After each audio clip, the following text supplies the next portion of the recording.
Hello, everybody. I'm Cooper Naylor, and welcome. Tonight, we have a segment, but it'll be airing tomorrow morning during what is now Saturday morning for college football wraparound. And we are so glad that you could join us. And tonight, joining me is my dad, Jack.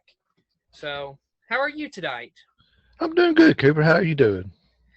Pretty good. We've got a lot to get to in college football, and so it's a pregame show. What we're doing right now, so got a lot to cover and a lot of previewing, and so I want to start off though with maybe something that is interesting. Is um right now, who do you have as the top five coaches in college football right now? My top five coaches. All right, I'm gonna go from five to one. Number five, I got Oklahoma's coach Lincoln Riley. I like Lincoln, good offensive coach. Uh, it just hasn't got over the top yet, and it hasn't got the championship yet. But I think it's pretty reasonable. In the next couple of years, he's going to get one. Number four, I got Matt Brown, longevity, national champion. Has brought North Carolina back from they were down, has brought them way back up now, and they're a top five, top 10 program. I like them. Number three, Dabo. I think what he's done at Clemson speaks for what he's done, his abilities. Jimbo. I got Jimbo Fisher, number two. There again, I think what he did at Florida State, and taking over from legend Bobby Bowden and actually win a championship. And there were some problems last couple years there, but I still like Jimbo, number two. And number one, I mean, I don't how you go without. It's got to be Nick Saban. How not? That's just you look at it, probably the best coach ever. So he has to be number one. Yeah, so my number five would be Brian Kelly. I mean, they haven't won a championship under him, and I think that they've looked good these last couple years. Plus, Notre Dame, they always schedule one of the toughest schedules in college football. So I think Brian Kelly, he's done a good job, and he's always had really good teams. So I think the only thing that he could do better is actually getting over that hump and winning the championship. I think Number him and four, Lincoln Riley's got a lot that in common. right. And Lincoln Riley is actually my number four because I, it's just like Brian Kelly. They haven't won a championship. They've proven themselves as really good coaches. They just have to win a championship to solidify Yes. themselves as maybe in the top two. Number three is Jimbo Fisher. I mean, he is really good. I mean, winning the championship at Florida State, it speaks for itself. And he did a good job last year with A&M. And I mean, there's still that debate going on. Could A&M have been put in there instead of Notre Dame last season? But in reality, Notre Dame was probably the right fit for the playoff last year based on how the game ended up because it was still, I mean, even though it was predicted to be Alabama by a landslide, I mean, the game was still really tight there at the end. So, I mean, Yes. Well, I I think, agreed. I was just gonna say that every year you're gonna have that one or two teams that think no matter what they should be in playoff also. So it's not a knock on A&M. It's not a knock against Notre Dame. It's just always going to be that one or two teams that thinks well, we should be there. So that's just what the committee went with. So I think it worked out like it wanted to. yeah. So, number two is Dabo Sweeney. I mean, he's won championships. He's beaten Alabama in the championship. Of course, they haven't got there since 2019 to the title game, which I mean, still really recent. And I think I think what is key is look at some of the quarterbacks that in the recent history Dabo has coached. Deshaun Watson and Trevor Lawrence, both starting NFL quarterbacks. And then you've got receivers like DeAndre Hopkins, if you're going to go back before they started winning titles, he was really Sammy good. Watkins. Sammy Watkins, yes. So Clemson has had star players over the years. And don't forget, their defenses have been really good as well, which has helped them win these title games. So Yes, that's something that's really big for Clemson. And then of course, I mean, how do you not go with Nick Saban? I mean, I agree. I mean, everything that he's done speaks for itself. There's no way you go. I mean, right now there's that debate between Bear Bryant and Nick Saban, who's the top coach, and that's just a reality of where we've gotten to in college football. Yep, I agree. Agree totally. All right, so moving on, and we're going to keep in this line of coaches, but who are some of the coaches you believe that are on the hot seat this season? All right, I actually have 11 on my list, but a couple of them at the end is they're not worried about being fired. But I'll start number one. Number one, I think is Herm Edwards. I think with all the allegations coming out, and now I'm hearing they're interviewing people and investigating them now. That I just think there's a lot of recruiting violation stuff going on. I don't think he'll be fired. I do believe he'll just step aside. I think this is last year. I got him. I think number two is Dino Babers at Syracuse. Had a good first year or two, then he just went down. I don't see him surviving. Number three, I like him. I got Scott Frost number three. Nebraska fans expect a lot more. I think he's got to win 8 or 9 games this year. If not, and there's some allegations coming out about him too from this past off season. I got him. Number four, I got Dana Holgerson at Houston. His problem with me is that his first year there, he taught Derek King into redshirting, planning on keeping him for the next year. It was going to basically say, I'm going to lose and have him next year, Derek King side transfer. So he basically ruined a year that ruined the next year also because a stupid move he made, in my opinion. I think he's number four. Number five, I got Coach O at LSU. Yes, I know he won that championship 2 years ago. I compare him to Gene Chizik at Auburn. Won that championship 2 years later. He's out the door. I think Coach O's in the same shape. I think you have to look at Coach O's record. Take away the national championship year and see what kind of record he's had. His time at Ole Miss and this LSU. I don't think he's a top 10 coach. I don't think it's what LSU really needs. Number six, I got Chip Kelly. Chip Kelly's was his brainchild of come up with the offense. Spread offense, up tempo. It hadn't worked real well at UCLA, so I think he's on the hot seat. Number seven, I got Jeff Brom at Purdue. First been this up and coming young, good coach, and it just hadn't really worked real well at Purdue. Yeah, they beat Ohio State, but they hadn't really won anything else. Number eight, this is where it kind of gets a little bit surprised. I got Manny Diaz at Miami. Miami's got a lot of expectations, and they hadn't really got there yet. I know he's only been there a couple of years, but law schools don't give coaches a long time anymore. So I got him on there. Number nine, I got Jim Harbaugh. I think it's obvious. It's Ohio State. He's got to beat Ohio State, Wisconsin. He's got to beat one of these big teams, or he's got to make the Big Ten championship. He's got to do something a little more than what he's done. Yeah, he's probably averaged about 8 or 9 wins a season, which is it's not bad.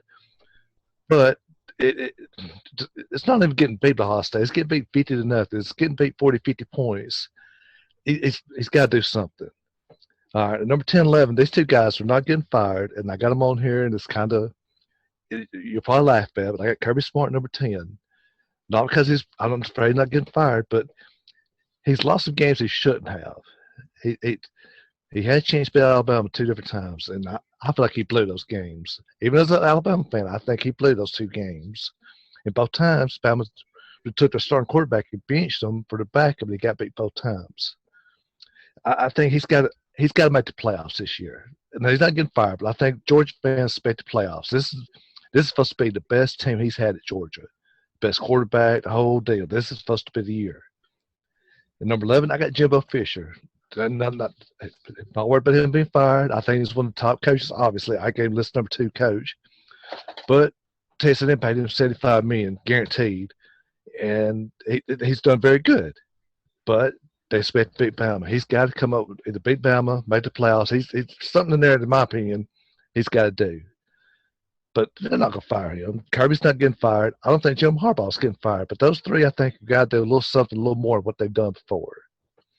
I know 11's an odd number, but that's what I went with. All right.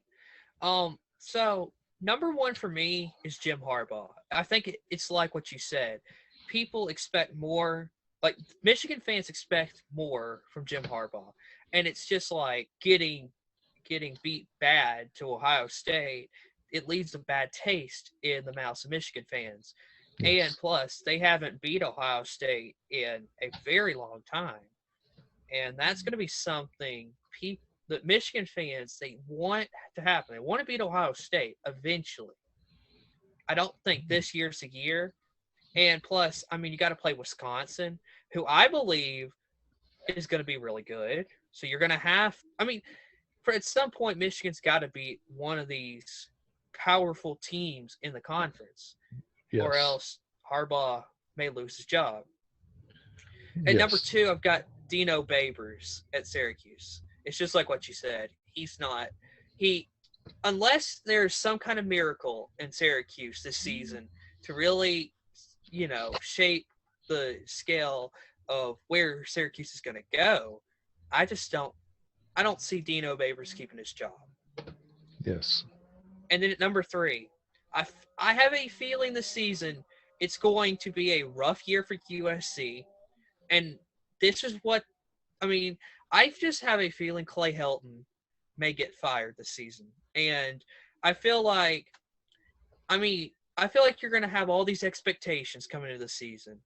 And then you're going to be a 6-6 team. And I feel like, I just think that there's been times throughout Clay Helton's tenure here where he's looked bad, but then he makes up for it with good seasons. So that's where I think, USC fans expect a lot more, and I think that he's done a good job, but I feel like this season he may not have a good year, and he may lose his job. So that's the only 3 I had. Okay. So, now let's kind of turn our attention to the Heisman, and All right. of course, I've got 5 players. I got the top 5 Heisman finalists. In my opinion, of course, we'll look back at this and we may be right about this. Of course, it's a Right. long time until the season's over. And this is just the Well, beginning of the season. So, and I totally agree with you. And let's be honest. This time last year, there's nobody that had Devontae Smith on the list. Nobody would had Matt Jones on the list. So there's going to be somebody out here that's going to show up that nobody's talking about. So, but I agree with you. I got 5 also. well, you can go ahead and share who yours is, and then I'll. Uh, all right. Well, I'll start at number 5. And it's Alabama receiver John Metchi the third. There again, Devontae Smith, that type of offense. I think it's gonna be more of a run-oriented offense, but I like him because he's the main receiver they got. Number 4, I disagree about USC. I think USC is gonna be better than what you're thinking. I got their quarterback. Y'all tell me his name sometimes. Slovis. I got him at number 4. I think with the Graham Harrell being there with the offense and run more pass and spread offense, I like this. Plus, he's already played 2 years, so he's got some experience. All right, number 3, another quarterback, North Carolina, Sam Howell. I think might be the best draft prospect. There's a lot of talk about him being a top 5 pick in the draft next year. I like him. All right, number 2, and there again, the name is Clemson quarterback, DJ. You got to tell me the last name. I can't pronounce it, but watch Clemson, the quarterback. He played at Notre Dame last year and had a rough game, but you can see the talent. But yes, I like him. Number 1 to me is obvious. It's Spencer Rattler. What he did after the second half of last year, and he's going to, after being that good, now he's got a full year of Lincoln Riley's offense. I think he's going to put big numbers, and we know what Lincoln Riley's done with past quarterbacks. If we go back to Baker Mayfield, Kyler Murray, Jalen Hurts, I look at him being same deal. Possible Heisman, top 5 draft pick. I think that's what you got, Spencer Rattler. I go with him. All right. Well, my top 5 at 5, I've got John Metchi. I think with that system Alabama's got, I just think, and plus you got Bryce Young, who everybody's saying he could even be better than Tua, which is high regard for him because Yes. you look at Tua, who was I think he was like the 5th pick to the Miami Dolphins a couple years ago. So, I mean, to have that expectation, I think Bryce Young and John Metchi are going to be a lethal dynamic duo right there for the Alabama Crimson Tide. Of course, also John Metchi, he already has a season of playing in this Alabama system as a starter and as one of the top receivers for Mac Jones. And now, I just think John Metchi looks really good right now, and I think he's going to be a Heisman finalist. At number 4, Kayvon Thibodeau from Oregon. I feel like that Oregon defense is going to be so hard to deal with that Kayvon Thibodeau is going to look really good. Now, a game that you really don't want to miss, Ohio State and Oregon. That's going to be a good game. Yes. That's coming up, I believe, on I bet it's 9/11. week. I think you're right. So, I mean, if you're looking for a good game right there, Ohio State and Oregon should be one where you're going to see two. You're probably going to see. It'd be like a playoff type game, that type of talent. Yes, that's a game to watch. Mm-hmm. So Kayvon Thibodeau, I feel like he's going to be that star player on the defense for Oregon, and he's going to be number 4 on the Heisman list. And number 3, you just heard me talk about him, Bryce Young. It's just like what I said. People have been saying he could be better than Tua, and I watched the spring game, and of course, spring game doesn't really account for much, but some of the plays he made, and Alabama, don't get me wrong, their defense is not what Alabama defenses have been in the past. But this Alabama defense is still, they're a good defense. They're not a terrible defense like they were a couple years ago.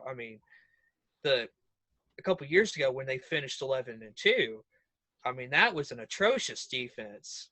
So, I think Bryce Young, he's young and he hasn't had a lot of playing time, but I think that he's going to – Mac Jones, we didn't expect him to do what he did last year. And I think Bryce Young could maybe be the same way and overachieve. And, he's getting a lot of promotion right now, but I think Bryce Young will still look really good. At number 2, I got Sam Howell. Watching him his first 2 years, you can go back and look at maybe they could have beat Clemson a couple years ago. If you kick an extra point, instead of going for 2, you possibly go to overtime, and you've got a chance to beat the Clemson Tigers at home, and with Mac Brown as your head coach. I think that North Carolina looked good in that game, and Sam Howell, he is a great quarterback, and he lit it up last season against the world of college football. Of course, ran into a speed bump last season in the Capital One Orange Bowl against Texas A&M, but of course that's a bowl game, and somehow and he didn't have 2 running backs either. Right. So North Carolina is going to be a good team, and Sam Howell is number 2 on my Heisman list. Mm-hmm. And of course, just like you, Spencer Rattler I think he's going to win the Heisman. It's just like what you said. His second half of 2020 looked really good, and he's got a year under his belt.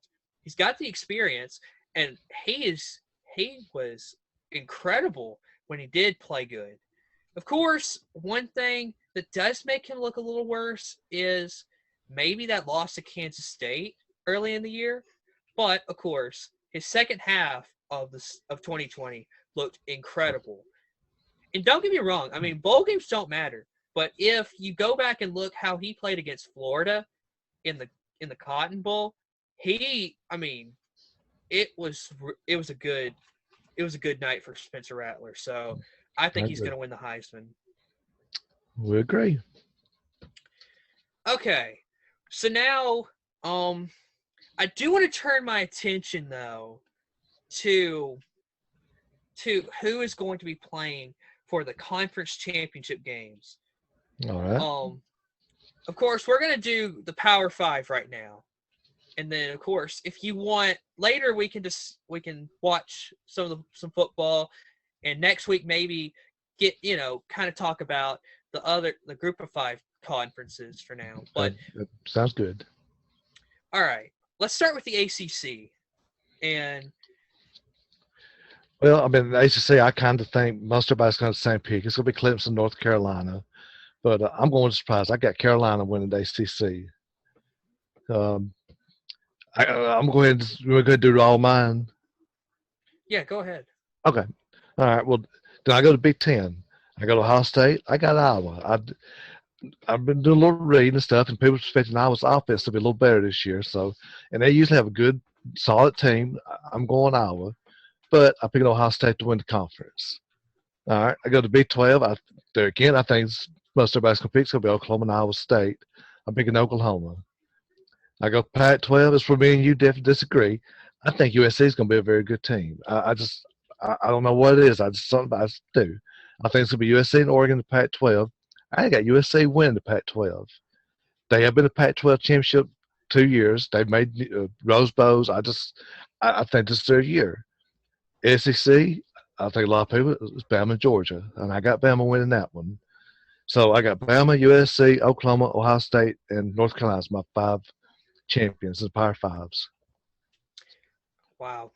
I think it's just like what you said. The USC is shocking me a little bit. But, of course, it's early season. We'll see where everything comes out. But so for the ACC, for me, I've got Clemson and North Carolina. But I've got Clemson winning the ACC title again. And, I mean, you did make a good point that that at some point, at some time, Clemson is just likely to get beat at some point. Now, I mean, in my opinion, I don't think it's going to happen this year. But I think, if North Carolina was to keep Sam Howell next season, if he even considered coming back, and he did, and if all the talent at North Carolina stayed, then you could possibly see a North Carolina team be so dangerous where they could possibly win the national championship. That's just my opinion. Okay.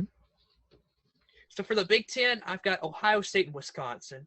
Now, I am high on Wisconsin because I think Wisconsin Graham Mertz is a good quarterback. He took over for Jack Cohn. Of course, Jack Cohn got injured, but I feel like Wisconsin looks really good with Graham Mertz. And, of course, last season, you had a lot of circumstances, and the season started on Halloween last season. So it was a little odd last season for the Big Ten.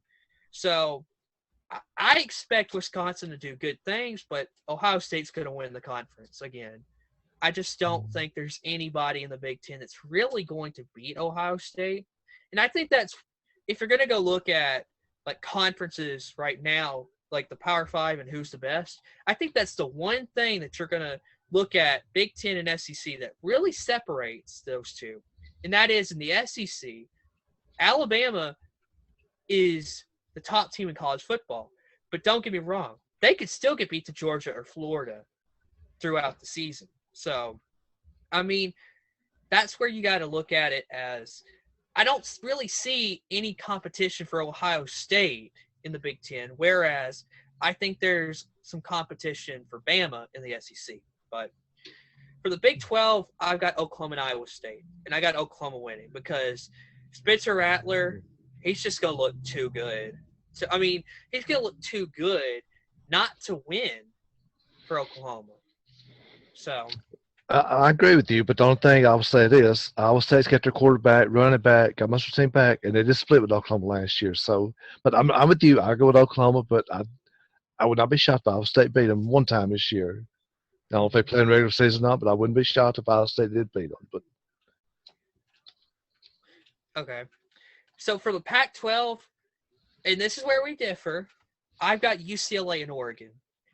And what you had, I guess what you could call it is the Chip Kelly Bowl, because Chip Kelly would be going up against Oregon, who he used to coach, and he led them to a national championship against Auburn, of course, against Gene Chizik, and then, everybody knows how Gene Chizik ended up. But I think Oregon will win the Pac-12 again, because I don't really see UCLA playing hard enough to win that game.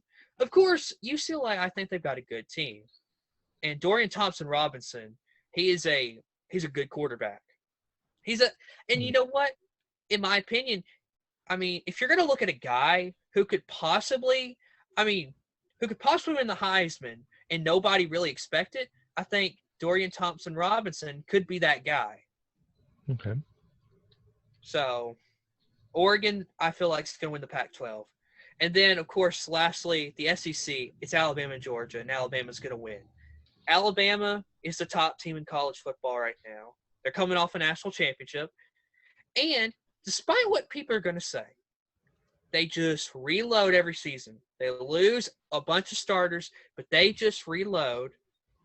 And they just – Alabama, I don't feel like they're going to get beat.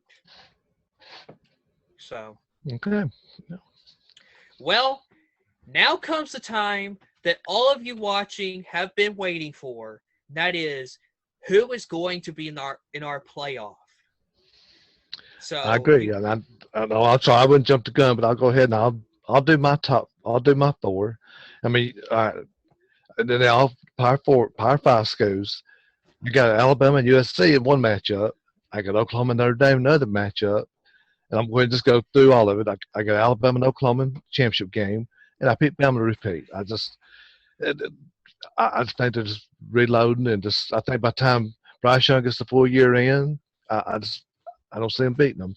And I like Oklahoma. I'm not sold on their defense, and I think Alabama will be able to score on them pretty easily. And I got Alabama winning again. All right. Well, I do have one difference. So, in the 1-4 matchup, I've got Alabama and Notre Dame. I think Jack Cohn, like I've been saying, he played at Wisconsin, and he was really good for Wisconsin. Wisconsin was never really a playoff team. But Jack Cohn was a good quarterback. And there's a lot of similarities between Jack Cohn and Ian Book that will really fit well for that Notre Dame offense. So I think that's where Notre Dame makes it in.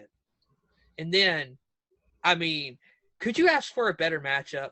DJ Uiagalelei and Spencer Rattler in the 2-3 matchup. Yep. What a matchup that's going to be. You got the Clemson defense, and then you got the offense of Oklahoma. And then you got DJ Uiagalelei for Clemson.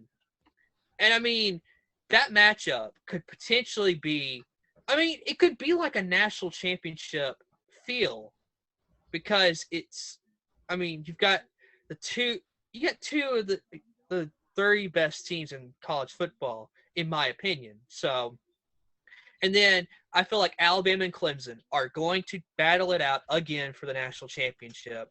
And Bama's just going to repeat. In my opinion, yes, Alabama has some teams in college football this season that could potentially beat them. But I just don't – I'm not sold on – there's no one that really sells me as a legitimate threat right now. Like, I am overly stressed about it. I just feel like, there's an opportunity for teams to go beat Alabama. I'm not sold on Bama losing this season. So. Yep, sounds good. I agree. Well, everybody, that is going to wrap it up for today. Thank you for watching, and don't forget, we will. I'm sorry, I didn't mean to interrupt you, Cooper. I got one more thing. If you don't mind, I'll have to share. I'm sorry, did I cut you off? No, you're good. Go ahead. Oh, I'm sorry. I was going to let you know that I appreciate you giving me on the show. Like I have a sponsor. In the years now, since everybody has NIL deals, I have one. Anybody needs a good game day treat, just a good snack, go to Facebook. Go to Corey's Tasty Treat on Facebook. Check them out. You need a good treat, there they are. All right, and that is Corey's Tasty Treats. So, of course, like Jack said, check it out. He's got some good game day treats. Let me tell you, personally, I've tried them, and they are delicious. I agree. Need to check them out. Well, that is it for today. And we will weekly post a video talking about college football throughout the season. So, and sometimes it may be Friday night before we get it out. But this is here on our pregame show, a little sneak peek into what this show is going to be like. So, with that, thank you, Jack, for coming on, and I'll see you next week. All right. Thank you, Cooper. See you next week on here. All right.